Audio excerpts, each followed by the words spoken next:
Hello and welcome to Learn to Drive the Easy Way. I'm approved driving instructor Michael Gambin and I'm going to show you how to drive manual, automatic and cars fitted with disability controls in the easiest way possible.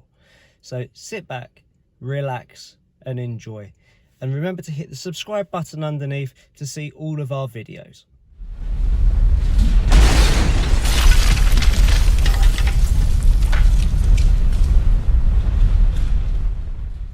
Okay, so in this video we are going to show you how to turn left into a road. Again, it's the MSP SL routine, so mirrors, signal, position, speed and look. So we're going to check our rear view, then the left mirror, followed by the left signal. Again, the speed limit of the road converted into meters, but if someone is close behind you or going to go past you on the left hand side, remember to signal earlier.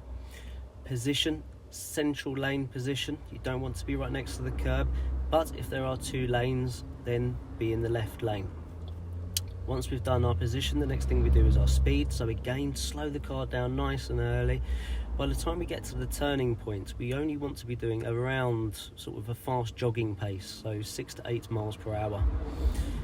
So we're slowing the car down, using our brakes, and we're looking into the road that we're turning into. So is there any pedestrians that we need to be aware of? Any parked cars that we may have to go around? And therefore, is there any cars coming out of that road?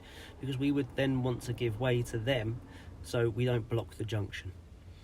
Remember to steer when the front of your car lines up with the beginning of the corner and follow the curve nice and tight. Try to keep on the left hand side of the white line in the centre unless there are parked vehicles to avoid. Now I'm going to show you how to do those turns.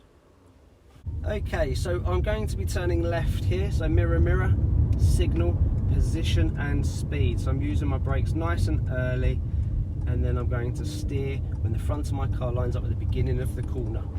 I'm looking into the road to make sure that there's no vehicles to go around or any pedestrians as well. So the next one I will do is another left turn, so mirror, mirror, signal and braking, slowing the car down nice and early, bit more brake pressure just to make the corner easier, starting my turn and then onto the gas because I'm going uphill, and cancel my signal. One more left turn, so mirrors, signal, off the throttle, little bit of brake pressure, turning into my corner and applying a little bit of gas again. So I hope this video has helped you understand what is required for a left turn entry, and I look forward to seeing you on the next video, which we would recommend to look at turning right into a road.